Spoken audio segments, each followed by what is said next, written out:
بسم الله الرحمن الرحيم كتاب أنزلناه إليك مبارك ليدبروا آياته وليتذكر أولو الألباب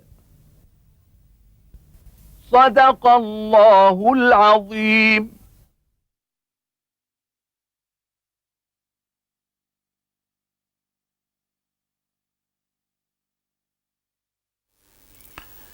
الحمد لله رب العالمين الرحمن الرحيم مالك يوم الدين، والصلاة والسلام على المبعوث رحمة للعالمين سيدنا ونبينا محمد وعلى آله وأصحابه ومن اهتدى بهداه وعمل بسنته إلى يوم الدين.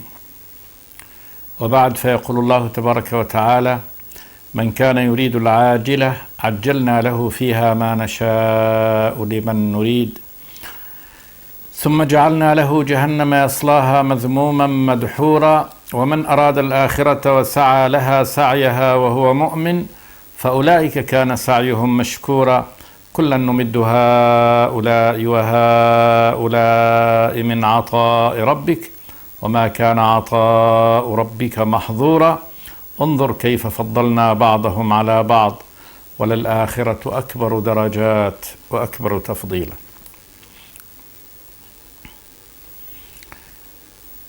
يخبر سبحانه وتعالى أن من كانت العاجلة وهي هذه الدنيا هي همه، أرادها وأراد أن يعيش لحياته الدنيا فقط ولم يرفع بصرا إلى الآخرة ولم يرجو رحمة الله تبارك وتعالى في الآخرة ولا خاف من عذابه في الآخرة، بل كانت الدنيا هي كلها همه ومبلغ علمه، كما هو الشأن في كل الكفار الذين جحدوا الآخرة أو الذين نسوها وراءهم ظهريا. من كان يريد الحياة الدنيا، من كان يريد العاجلة هذه الحياة الدنيا، قال جل وعلا: عجلنا له فيها ما نشاء من الرزق، فلا يأخذ من الرزق ومن العمر ومن متع هذه الحياة إلا ما كتبه الله تبارك وتعالى، إلا ما شاءه الله عز وجل.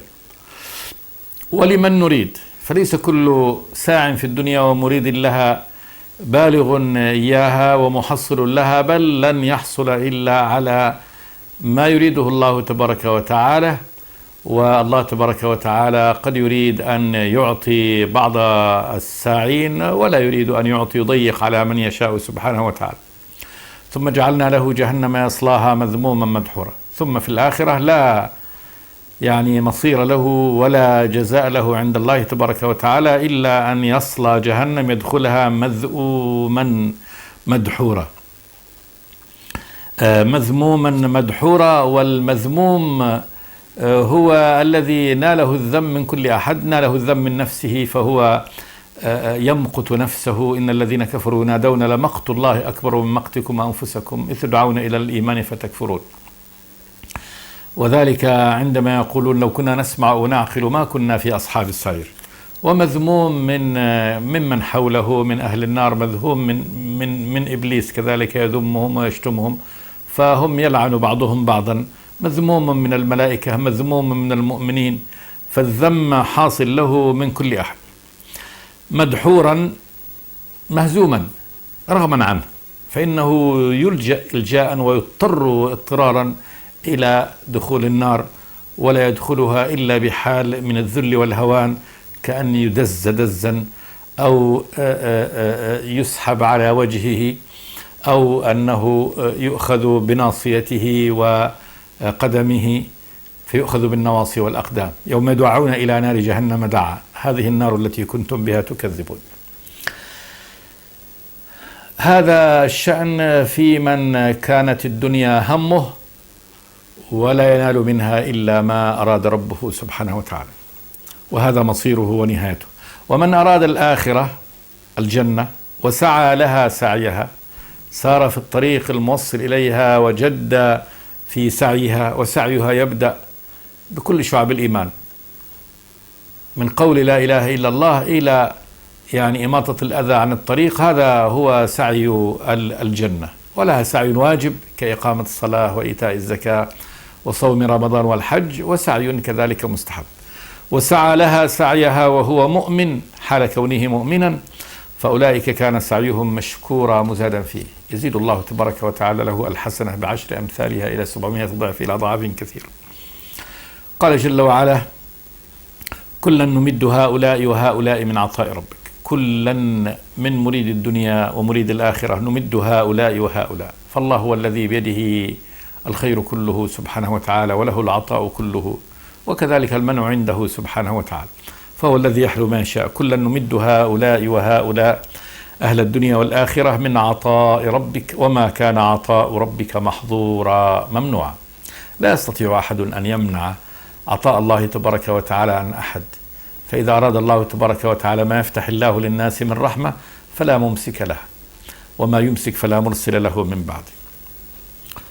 ثم قال جل وعلا: انظر كيف فضلنا بعضهم على بعض وللآخرة أكبر درجات وأكبر تفضيلا.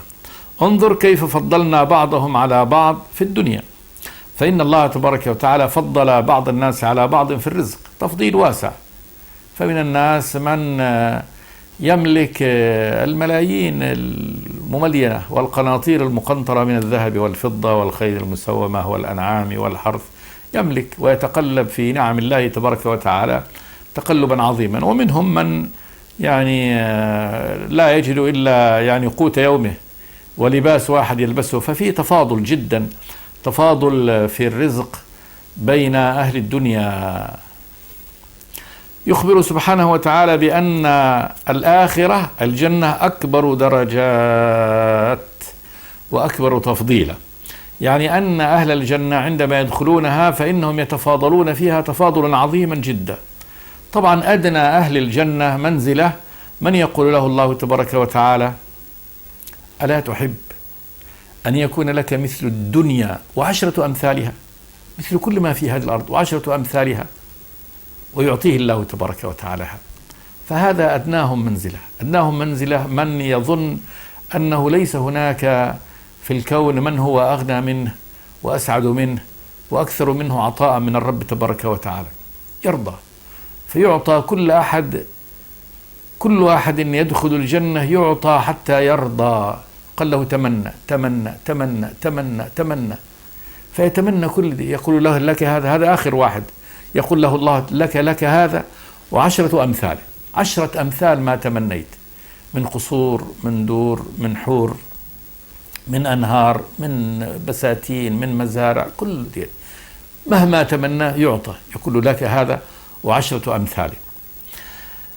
لكن هذا إذا قيس بما هو أعلى منه طبعا تبقى الفارق هائل جدا، يبقى الفارق هائل جدا، كما قال النبي صلى الله عليه وآله وسلم: إن أصحاب الجنة يتراءون الغرف فوقهم، يعني في الدرجة التي فوقهم، كما تتراءون النجم البعيد الغابر في الأفق.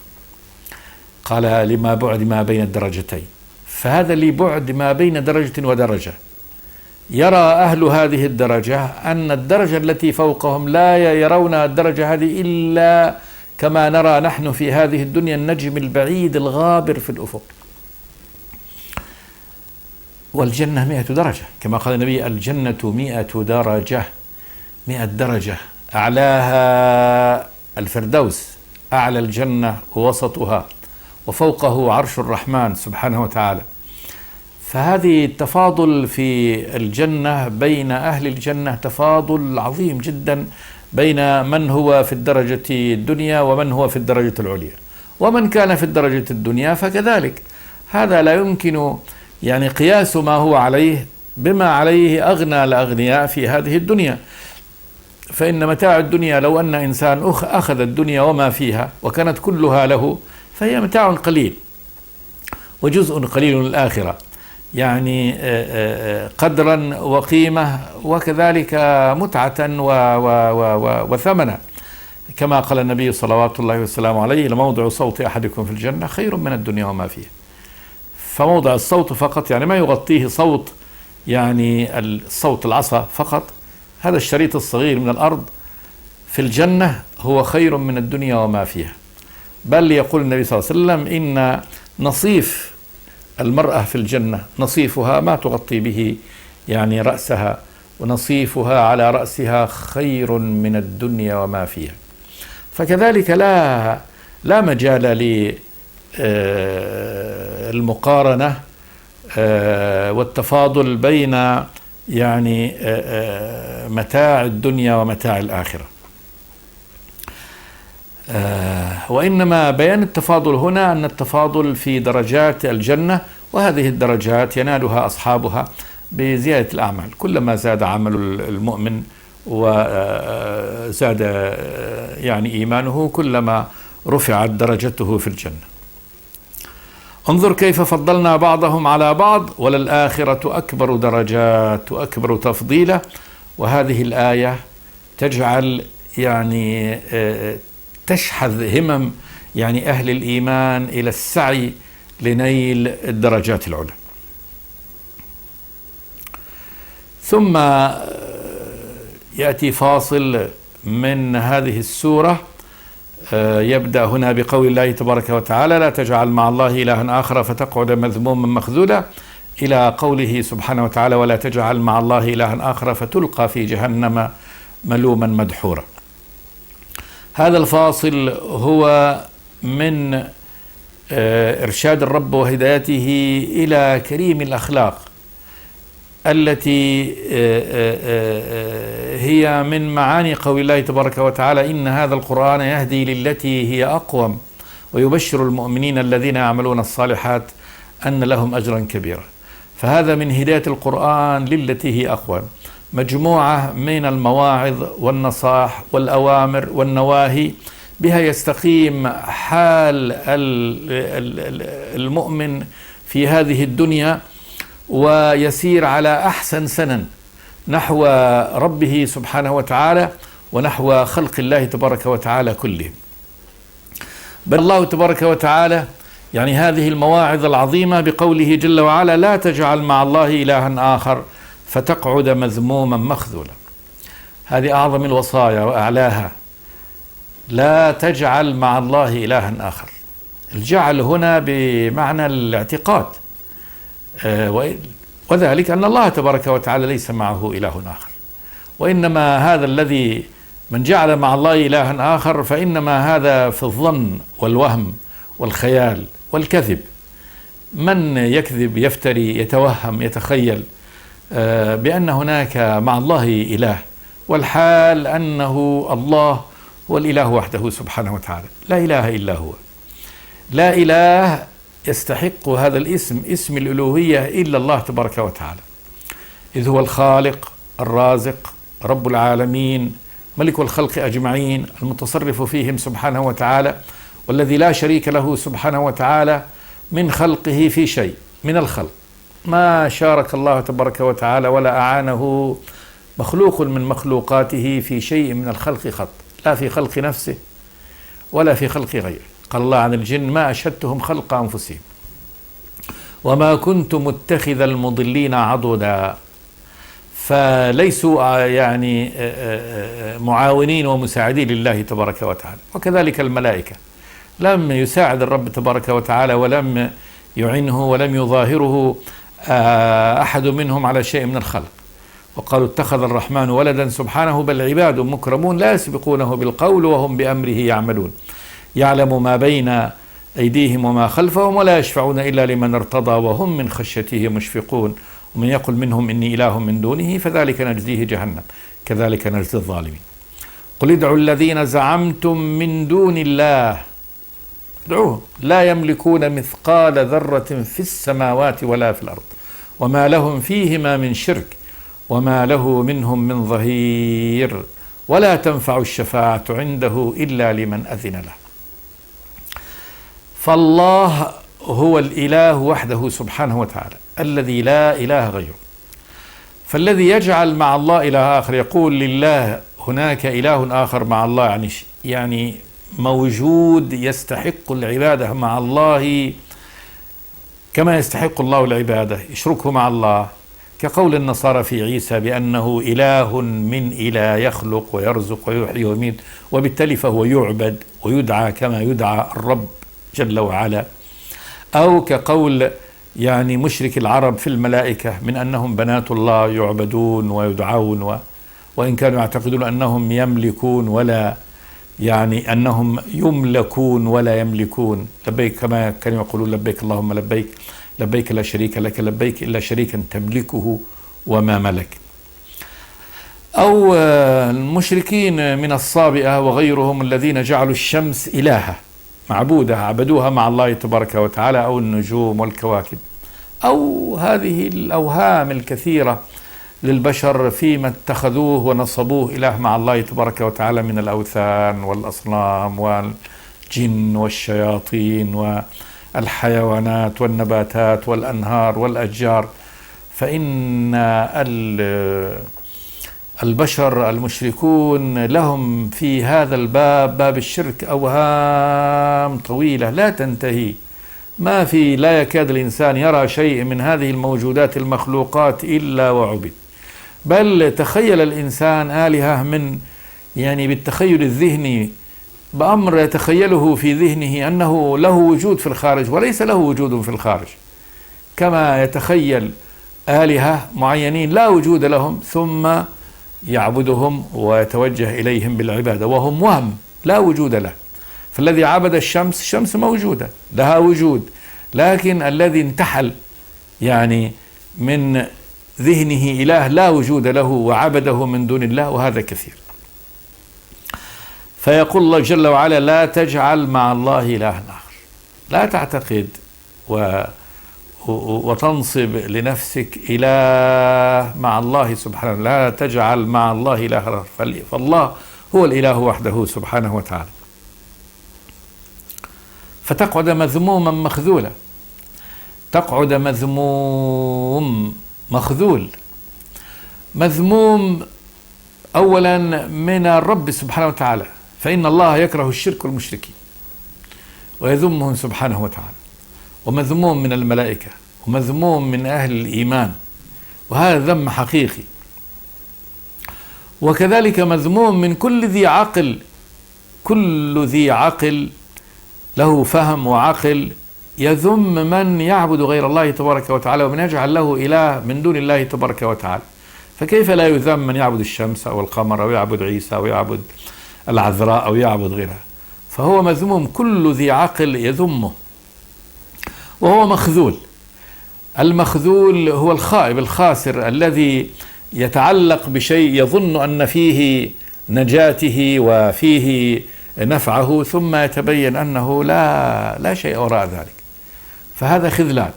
فهذا خذلان يخذله، وذلك أنه إذا دعا واستغاث به ولجأ إليه لا ينصره، لأنه ما ليس بيد هذا الإله المعبود دون الله، لا يملك لعابده نفع ولا ضر، لا يستطيع يضره ولا ينفعه كذلك. فهو لا ينفع عابده ولا يضره ولا يملك له شيء. فإذا استغاث به التجأ إليه توكل عليه يبقى لا ينصر، مخذول. لا تجعل مع الله إلها آخر فتقعد مذموما مخذولا. ثم قال جل وعلا وقضى ربك ألا تعبدوا إلا إياه. قضى أعلم وأنهى وحكم، حكم شرعي أمري، أمر شرعي وليس أمرا كونيا قدريا، لأن الله تبارك وتعالى لو كان قد قضى هذا بالأمر الكوني القدر الذي يقول الله كن فيكون، فإن البشر لا يكون لهم إله غير الله تبارك وتعالى، يلهمون هذا ويعبدون الله وحده سبحانه وتعالى. لكن قضى بمعنى قضاء شرعي ديني، وهو أنه أمر بذلك وأعلم عباده وأفضى لهم بهذا، وهذا أمر قد قضاه وأمر به، وجعل هناك ما يترتب على هذا الأمر من ثواب يعني من يفعله، وهو أن يعبد الله وحده لا شريك له، ومن يتنكب ويخرج عن هذا الأمر. وقضى ربك الله سبحانه وتعالى، وإضافة النبي إلى الله تبارك وتعالى هنا تشريف، ألا تعبدوا إلا إياه. لا تعبدوا إلا إياه.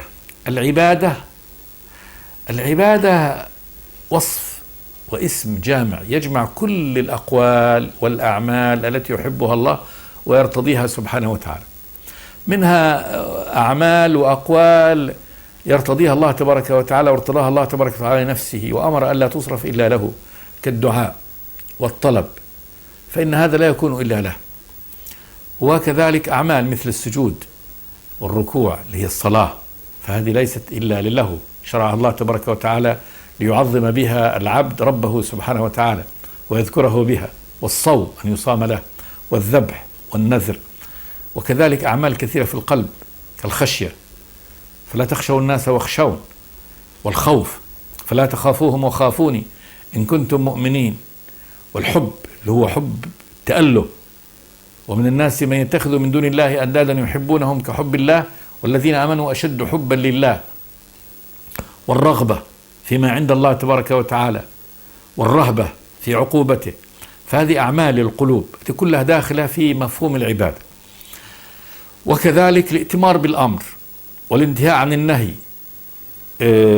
استجابة للأمر الإلهي، فإذا قال لك الله تبارك وتعالى افعل ففعلت، هذه عبادة، ولا تفعل فلا تفعل، فهذه عبادة، الائتمار بأمره سبحانه وتعالى، الانتهاء عن نهيه.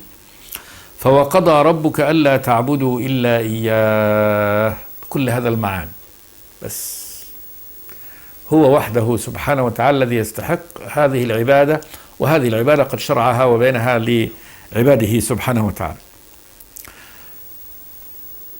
فلا يصرف من هذه العبادة وهذه مفردات هذه العبادة شيء لغيره. من صرف شيئا من هذا بسجود أو ركوع أو محبة كما يحب الله يحب، يعني هذه التي نصبها آلهة، فقد أشرك بالله تبارك وتعالى.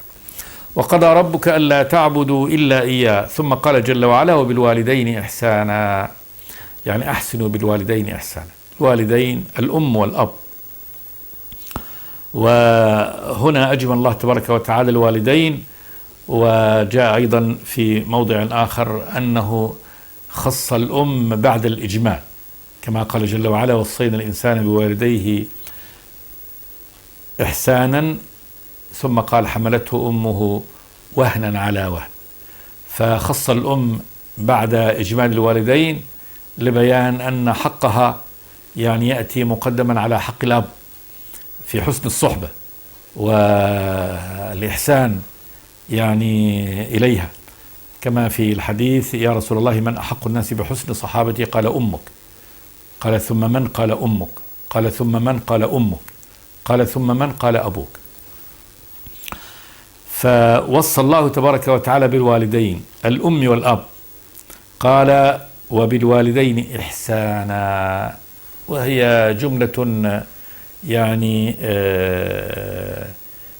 قصيرة ولكنها تحمل المعنى كله، يعني أحسنوا بالوالدين إحسانا، فيدخل فيها الإحسان في القول وفي العمل بكل معاني، كل ما يدخل في باب الإحسان، فإلانة الجانب والقول الحسن والقيام بالخدمة والعناية وكل أنواع البر، كل هذا داخل في معنى الإحسان بالوالدين.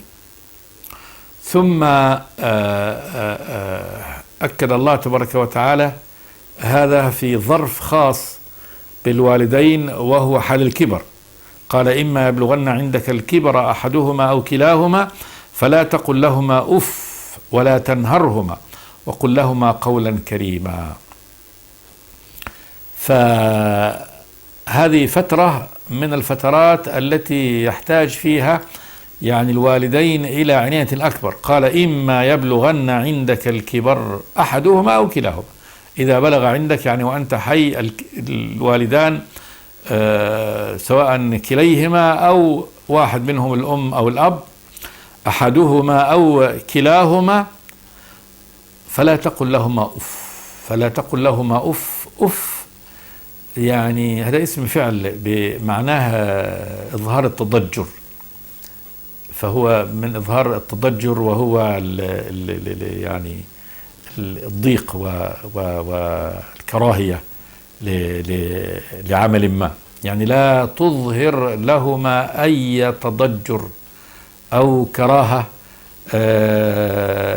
لما هم عليه أولا من الكبر، وذلك أن وقت الكبر وهو وقت انحدار القوة، ومن نعمره ننكسه في الخلق.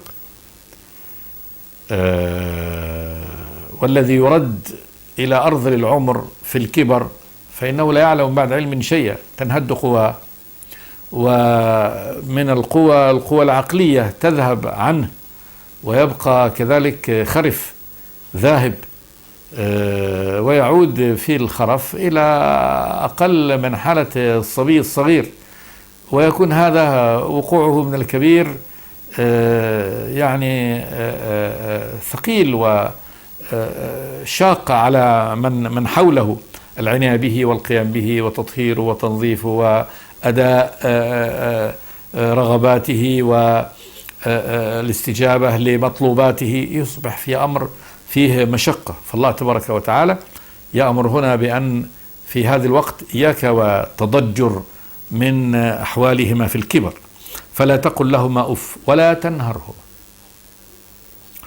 والنهي عن التأفف نهي طبعا هذا بالأقل على الأكثر، ثم نهى بشيء أكثر منه وهو النهر، والنهر هو الزجر يعني منعهم بغلظة عن أمر يفعلانه. يقولوا في خرف إرادة نحو ذلك: ولا تنهرهما، كما هو العادة في نهر الصبي الصغير، فإننا قد ننهر الصبي الصغير إذا فعل ما يعني يعاب عليه، كأن شتم، صاح، أظهر عورته، ظلم غيره، فإننا نربيه بالنهر. هنا لا، الأب والأم لا ينهر، لأن هذا ليس هو يعني ما وقت التعليم، وإنما يرشدان لو كان ظهر شيء منه، إنما هو باللين وبالرحمة وبلفت النظر إن أمكن وبإحسان القول لهذا. أما أنهم ينهران كما ينهر الصغير ويربى فلا. قال: ولا تنهرهما وقل لهما قولا كريما في كل الأحوال. وقل لهما في كل الأحوال قولا كريما. القول الكريم يعني كالقول: يا أبتي يعني لما تفعل هذا، أو خذ هذا، أو اترك هذا، أو هذا أفضل، أو هذا يعني أحسن لك، وهذا خير، ونحو ذلك.